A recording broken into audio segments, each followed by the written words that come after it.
أعوذ بالله من الشيطان الرجيم بسم الله الرحمن الرحيم التائبون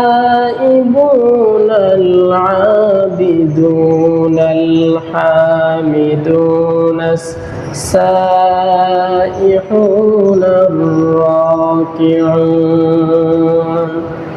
الساجدون الآمرون بالمعروف والناهون عن المنكر والحافظون لحدود الله وبشر المؤمنين آمنت بالله। আমি সূরা আত-তাওবা থেকে 112 নম্বর আয়াতখানা তেলাওয়াত করেছি। এই আয়াতের শাব্দিক তরজমা হলো, যারা তাওবাকারী, আত-তাইবুনা যারা তাওবাকারী, ওয়াল আবিদুনা যারা ইবাদতকারী, হামিদুনা যারা প্রশংসাকারী, যারা রুকুকারী, সিজদাকারী, সৎ কাজে আদেশকারী, অসৎ কাজ থেকে নিষেধকারী এবং আল্লাহ পাকের বর্ডার সীমানাকে হেফাজতকারী। আল্লাহ পাক বলছেন তাদেরকে সুসংবাদ দিয়ে দাও, ওই সমস্ত মুমিনদের জন্য আমি আল্লাহ সুসংবাদ দিয়ে দিচ্ছি। সুবহানাল্লাহ। এখানে আল্লাহ পাক মুমিনের 9টি গুণ সম্পর্কে আলোচনা করেছেন। মুমিনরা কেমন হবে, আর এই 9টি কন্ডিশন যদি কোনো মুমিন ফিল আপ করে, তাহলে ওই মুমিনকে আল্লাহ পাক তার পিছনের জিন্দেগির সমস্ত গুনাহ মাফ করে তাকে জান্নাতি হিসেবে ঘোষণা করে দেন। সুবহানাল্লাহ। সম্মানিত ভাইয়েরা, আমরা সেই আলোচনায় আজকে করব এবং জানব। তার আগে ছোট্ট একটা কথা, যে কোরআনুল কারীম থেকে আমরা তেলাওয়াত করেছি, এই কোরআন নিয়ে আমাদেরকে একটু জানার দরকার আছে, ঠিক কিনা? এই কোরআনুল কারীম মহাগ্রন্থ আল কোরআন যখন জাহিলি যুগ ছিল, তখন আল্লাহ পাক এই কোরআনকে নাজিল করলেন। জাহিলি যুগে এমন ছিল যে নারীদের কোনো সম্মান ছিল না, ইজ্জত ছিল না। জাহিলি যুগে এমন একটি ঘটনা ঘটে গেল, একজন মুফাসসির আল বিদায়া ওয়ান নিহায়ার ভিতরে তিনি দিয়েছেন। আল্লামা জালালউদ্দিন সুয়ুতি তার কিতাবের মধ্যে লিখেছেন যে একজন পুরুষ নারীকে বিবাহ করত, বিবাহ করার পরে সকালে বিবাহ করত, বিকাল বেলায় তালাক দিয়ে দিত, নারীদেরকে যা ইচ্ছা তাই করে ফেলতো, ভোগ বিলাসের বস্তু বানিয়ে ফেলেছে। সেই জাহিলি যুগে এমন ঘটনা ঘটেছে, একজন নারীকে একজন স্বামী বিবাহ করলো, তারপরে সংসার করতে লাগলো। সংসার করার পরে আস্তে আস্তে করে ওই নারীর গর্ভে যখন একটা সন্তান আসলো, সন্তানের বয়স যখন 7 থেকে 8 মাস হলো, তখন ওই স্ত্রীর স্বামী তার বন্ধু বান্ধবকে নিয়ে তার নিজ ঘরের মধ্যে একটা আয়োজন করত, গানের আয়োজন করত, ঢোল বাজাইতো, দুম্বা জবাই করত, জবাই করার পরে পার্টি করত। আর ওই রাতে স্বামী তার স্ত্রীকে ডেকে বলতো, স্ত্রী তুমি একটু নাচো। স্ত্রী বাধ্য হয়ে ওই পুরুষদের সামনে নাচতে হতো, আর তারা আনন্দ করত। নাচতে নাচতে এক পর্যায়ে যখন তারা বেহুশ হয়ে পড়ে যেত, স্ত্রীরা যখন ক্লান্ত হয়ে যেত, এবার তার হাত পাগুলো বেঁধে ফেলতো। হাত পাও বেঁধে ফেলার পরে ওই গর্ভবতী স্ত্রীকে মাটির মধ্যে শোয়াইতো। শোয়ানোর পরে ওই গর্ভবতী স্ত্রীর পেটের উপরে উঠে তারা নাচতো। পেটের উপরে উঠে নাচার পরে সন্তান তার পেটের যে সন্তানটাকে তারা পেট কেটে বের করত, করার পরে সন্তানটা চটপট করে মারা যেত আর নারীটা চটপট করে মারা যেত। ওই সময় ওই জাহেল মূর্খরা তারা এটা দেখে তারা আনন্দ বোধ করত। একজন স্বামীর সামনে স্ত্রী এভাবে মারা যায়, অথচ উচিত ছিল স্বামী তার স্ত্রীর জন্য পৃথিবীতে সমস্ত বেশি মায়া থাকার কথা, কিন্তু এই স্বামীর সামনেই এমন এক ঘটনা স্বামীর অনুমতিতে হয়ে গেল। ঠিক সেই সময় আমার আল্লাহ পাক কোরআনুল কারীমকে তিনি নাজিল করে দিলেন। এই কোরআন নাজিল করে আল্লাহ পাক বিশ্ববাসীকে জানায়া দিলেন, ওয়া কুনতুম আলা হুফরাতিম মিনান নার ফাআনকাযাকুম মিনহা। তোমরা ছিলে জাহান্নামের কিনারে, তোমরা ছিলে জাহিলি যুগে, তোমরা এত অপরাধ করেছো, এত অন্যায় করেছো, অন্যায়ের কারণে আমি আল্লাহ তোমাদের জন্য জাহান্নাম নির্ধারিত করে দিয়েছি, কিন্তু আমি তোমাদেরকে দয়া করে এই কোরআন দান করে কোরআনের মাধ্যমে সেই জাহান্নাম থেকে তোমাদেরকে আমি আল্লাহ পাক জান্নাতি বানিয়েছি। সুবহানাল্লাহ পড়ে। নবীজি যখন এই কোরআনের দাওয়াত নিয়ে আসলেন, কোরআনুল কারীম নিয়ে যখন নবীজি এই পৃথিবীতে আসলেন, যখন জাহিলি যুগে যখন কোরআনের সমাজ, কোরআনের আইন যখন চালু করতে শুরু করলেন, আমার নবী এক সময় বলতেছিলেন মসজিদে নববীর পাশে দাঁড়িয়ে, নবী এক সময় বলতেছিলেন খায়রুল কুরুনি করনি, আমার দেশ হচ্ছে, আমার এই যুগ হচ্ছে সবচেয়ে দামি যুগ। কোন যুগ? আমার এই যুগ হচ্ছে সোনালী যুগ। আমার যুগে কোনো হত্যা নাই, কোনো ধর্ষণ নাই, চুরি নাই, বাটপারি নাই, চাঁদাবাজি নাই। আমার এই যুগে একজন নারী রাত্রিবেলায় রাতের 2টা-3টা বাজে হেঁটে যেতে পারবে, কেউ তাকে অশ্লীল ভাবে কথা বলার মতো সাহস কারো থাকবে না। আল্লাহু আকবার। সেই যুগ আমাদেরকে এই কোরআন উপহার দিয়েছে, এই জন্য আমাদেরকে কোরআনের কাছে আসতে হবে। কিন্তু দেখেন ভাই, এই কোরআনের আইন না থাকার কারণে, কোরআনের আইন আজ না থাকার কারণে, কোরআনের বিধান আজ না থাকার কারণে বর্তমানে আমাদের দেশে ওই জাহিলি যুগের মতো ছোট্ট ছোট্ট নারীদেরকে, ছোট্ট ছোট্ট মেয়েদেরকে, 7-8 বছরের মেয়েদেরকে ধর্ষণ করতেছে। কথা ঠিক কিনা? 2 দিন আগে রামিসা, একজন মেয়ে স্কুল ছাত্রী, তাকে ধর্ষণ করছে, করার পরে তাকে টুকরো করে মাথাটা আলাদা করে বাথরুমের ভিতরে তাকে নিয়ে কল্লাটা নিয়ে ফেলে দিল। এমন এক তুমুল কাণ্ড হলো। এই হলো জাহিলি যুগের বর্বরতা। কিছুদিন আগে আমাদের এক ছোট্ট বোন আসিয়াকে তারা ধর্ষণ করে মেরে ফেলেছে। এমন ভাবে 1-2 নয়, গত কয়েকটা বছরের ভিতরে 7 থেকে 8 জন শিশুকে ধর্ষণ করে মেরে ফেলা হয়েছে। বলেন তো এই কাজটা কেন হয়েছে? এই কাজটা হওয়ার একমাত্র কারণ হলো এই দেশে কোরআনের আইন নাই, শরিয়ার কোনো আইন এই দেশে নাই। কথা ঠিক কিনা?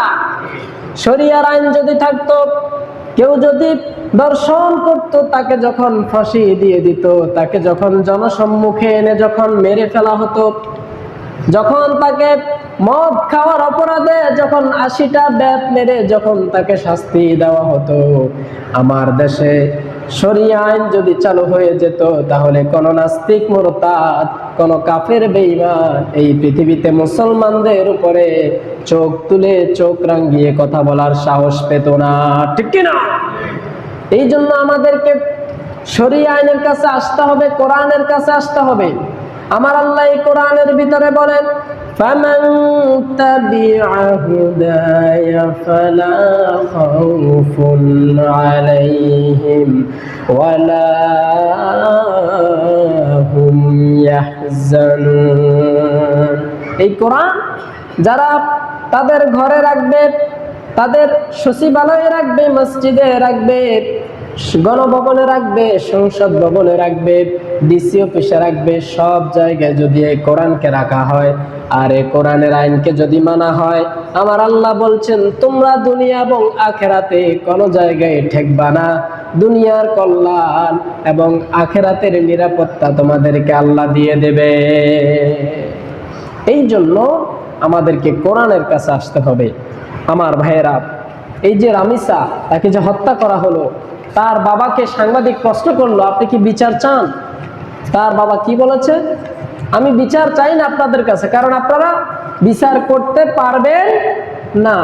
আপনারা অতীতে বিচার করেছেন, এইরকম কোনো আপনাদের রেকর্ড নাই। একটা মানুষ, আইনের বিচার তো দেশে নাই, আমরা বিচার দিয়ে গেলাম, আইন যেন এই বিচার করে। যদি এই পৃথিবীর আইন যদি বিচার না করে, আল্লাহ পাকের কাছে বিচার দিলাম, আমার আল্লাহ অবশ্যই বিচার করবেন, ঠিক কিনা? সম্মানিত ভাইয়েরা, আসুন আমি আমার তেলাওয়াতকৃত আয়াতের ভিতরে চলে যাচ্ছি। আল্লাহ পাক বলছেন, আত-তাইবুনাল আবিদুনাল হামিদুনাস সাইহুন। মুমিনদের এক নম্বর গুণাবলী হলো তারা তাওবাকারী। কি কারী? তাওবাকারী। তাওবা মানে হচ্ছে ফিরে আসা। এই যে সূরা তাওবা, কোরআনের প্রত্যেকটা সূরার শুরুতে আল্লাহ পাক বিসমিল্লাহির রহমানির রহিম দিয়ে শুরু করেছেন। শুধু একটি সূরা, সূরা আত-তাওবা, এটার মধ্যে আল্লাহ পাক বিসমিল্লাহ দেন নাই, যার কারণে নবীজিও বিসমিল্লাহ বলেন নাই, সাহাবায়ে কেরাম এই সূরার শুরুতে বিসমিল্লাহ লেখেন নাই, এবং কোন তাফসীরবিদগণও এই সূরার শুরুতে বিসমিল্লাহ লেখেন নাই। এই সূরার শুরুতে বিসমিল্লাহ না দেওয়ার একটা কারণ রয়েছে। সেই কারণটা হলো আল্লাহ পাক ইহুদি এবং খ্রিস্টান এই দুই জাতির প্রতি রাগ করে এই সূরাটা তিনি নাজিল করেছিলেন। এই কারণে তিনি বিসমিল্লাহ দেন নাই। আল্লাহ পাক সূরার শুরুতে বলছেন, বারাআতুম মিনাল্লাহি ওয়া রাসূলিহি ইলান নাস। আল্লাহ পাক বলছেন, ইলাল্লাযীনা আহাদতুম মিনাল মুশরিকিন। আল্লাহ পাক মুশরিকদের প্রতি রাগ করেছেন, অভিশাপ করেছেন। আল্লাহ এবং তার নবীর অভিশাপ করার কারণে এই সূরার শুরুতে আমার আল্লাহ পাক মুশরিকদের প্রতি, ইহুদিদের প্রতি রাগের কারণে বিসমিল্লাহ দেন নাই। আল্লাহু আকবার। সম্মানিত ভাইয়ের আমার, এজন্যই দেখেন না ইহুদি মুশরিক যারা আল্লাহকে স্বীকার করে না, যারা, তারা বিসমিল্লাহ সহ্য করতে পারে না, আল্লাহর নাম সহ্য করতে। তারা মুসলমানের সন্তানরা আল্লাহু আকবার তাকবীর দেখ, এটা তারা সহ্য করতে পারে না। মুসলমানকে তারা আল্লাহু আকবার তাকবীর বাদ দিয়ে অন্য তাকবীর শেখায়। তারা তাদের নেতার তাকবীর শেখায়। আল্লাহু আকবারের তাকবীর যখন শুনে মুশরিক এবং কাফেরদের অন্তরের ভিতরে জ্বালা শুরু হয়ে যায়, ঠিক কি না? মুশরিক এবং ইহুদিরা মুসলমানদেরকে শত্রু মনে করে, কারণ ওই যে আল্লাহ পাক মুসলমানদেরকে তিনি ভালোবাসেন, আর যারা মুশরিক এবং ইহুদি তাদেরকে আল্লাহ পাক রাগ করে সূরাটা নাজিল করছেন। আল্লাহ পাক বিসমিল্লাহ দেন নাই, তারা এই জন্য বিসমিল্লাহকে তারা শত্রু মনে করে, আল্লাহর নামকে তারা শত্রু মনে করে। সর্বোপরি যারা আল্লাহর নামের তাকবীর দেয় তাদেরকেও তারা শত্রু মনে করে, ঠিক কিনা? এজন্য ভাইরা, এই সূরাটার শুরুতে এজন্যই বিসমিল্লাহ দেওয়া হয় না। সম্মানিত ভাইরা আমার, এই যে তাওবাকারী, যারা তাওবা করে, তাওবা মানে হচ্ছে ব্যাক টার্ন, মানে ফিরে আসা, ইউ টার্ন। আপনি একটু পথ গেলেন, কাদুর বাজারের পথে গেলেন, যাওয়ার পথে হঠাৎ করে আপনি আবার সেখান থেকে ফিরে আসতেছেন, আপনি বললেন যে আমি আর যাব না, এটার নাম হচ্ছে তাওবা, ফিরে আসা। তাওবা মানে হচ্ছে একবার ফিরে আসা নয়, বারবার ফিরে আসা। আল্লাহ রাব্বুল আলামিন বলছেন, ও পৃথিবীর মানব মণ্ডলী, গুনাহ যতই তোমার বেশি হোক, ইয়া আইয়ুহাল্লাযীনা আমানু তুবু ইলাল্লাহি তাওবাতান নাসুহা। আল্লাহু আকবার। আল্লাহ পাক বলছেন, তোমার গুনাহ যতই বেশি হোক না কেন রে বান্দা, তুমি আমার কাছে ফিরে আসো। আমার কাছে যদি ফিরে আসতে পারো, আমার কাছে যদি তাওবা করতে পারো, আমি আল্লাহ পাক পিছনের জিন্দেগির সমস্ত গুনাহ মাফ করে দিব। সুবহানাল্লাহ। আমার আল্লাহ পাক কত দয়াবান, তিনি হচ্ছেন তাওবা কবুলকারী। যতক্ষণ আমাদের রূহ আছে ততক্ষণ তাওবা কবুল করবেন। শুধুমাত্র একটা সময় তাওবা কবুল হবে না, সেটা হলো যখন আমরা মৃত্যুর গড়গড়া এসে যাবে, যখন আমরা মৃত্যুর বিছানায় পড়ে যাব, তখন তাওবা কি হবে না? কবুল হবে না। সম্মানিত ভাইরা আমার, এই তাওবার ব্যাপারে একটি ঘটনা আপনাদেরকে শোনাই। বনী ইসরাইলের একজন লোক সে ডাকাত ছিল। 99টা লোককে সে হত্যা করেছে। কয়টা হত্যা? একটা নয়, দুইটা নয়, 99টা হত্যা করেছে।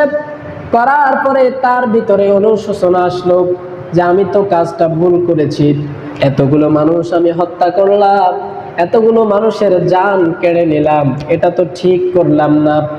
ওই লোকটা আবার হুজুর খুঁজতেছে, বড় আলেম খুঁজতেছে। একজন আলেমের সন্ধান পেল। পাওয়ার পরে আলেমের কাছে আসলো। আসার পরে বলল, হুজুর, আমি এভাবে 99টা মানুষকে খুন করেছি, এখন আপনি বলেন আল্লাহ কি আমাকে মাফ করবে কিনা? হুজুর বলে, সর্বনাশ, তুমি তো এমন কাজ করেছো যেই কাজ ক্ষমা পাওয়ার অযোগ্য। আমার মনে হয় না যে আল্লাহ তোমার এই কাজ কি করবে, ক্ষমা।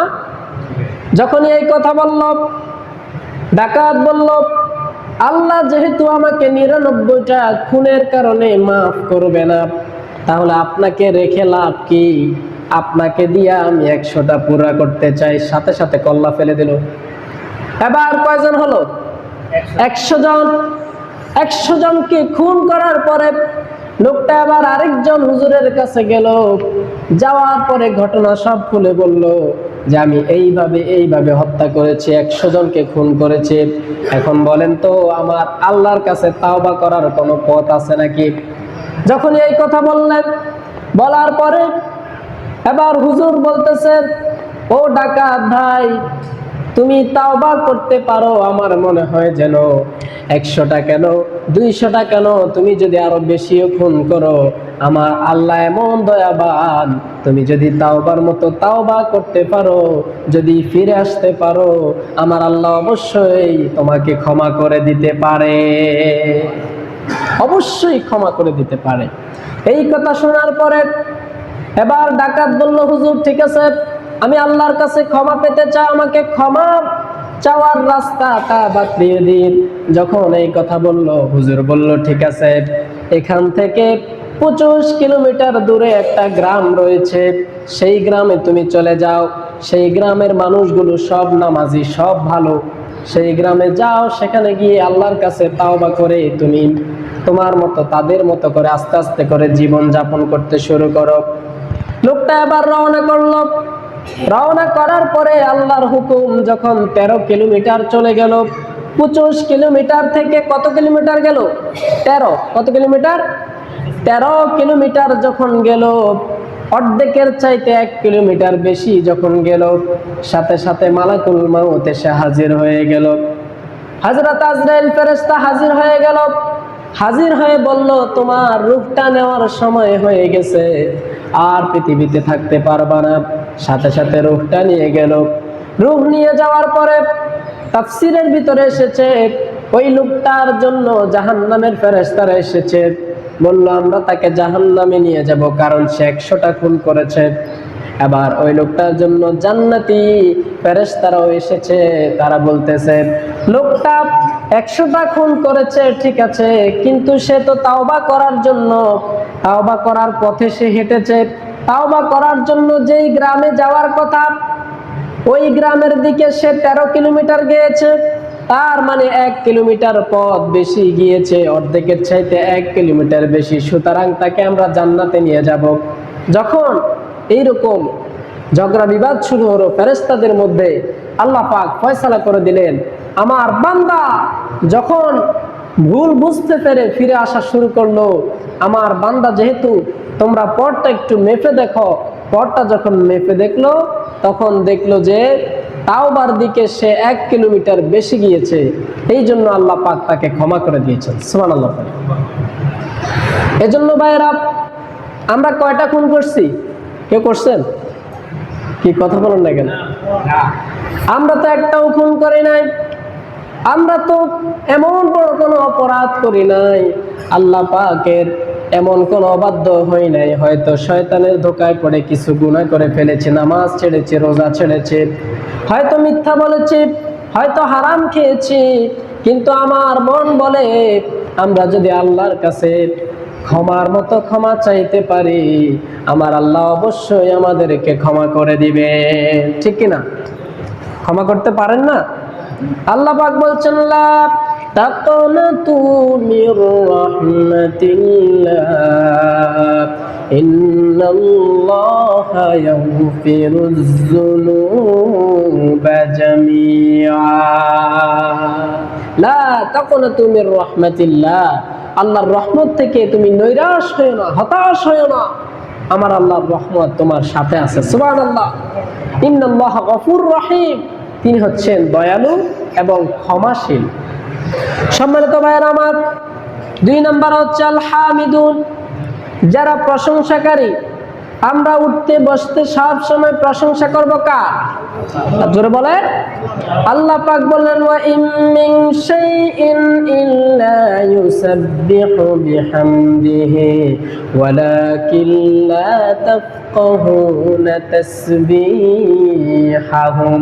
আমার যত সৃষ্টি আছে, সমস্ত সৃষ্টিরা আমার প্রশংসা করে, আমার তাসবিহ পড়ে, কিন্তু তোমরা মানুষ হয়ে তোমরা তাদের প্রশংসা বোঝো না। তারা অবশ্যই আমি আল্লাহর প্রশংসা করে। সুবহানাল্লাহ।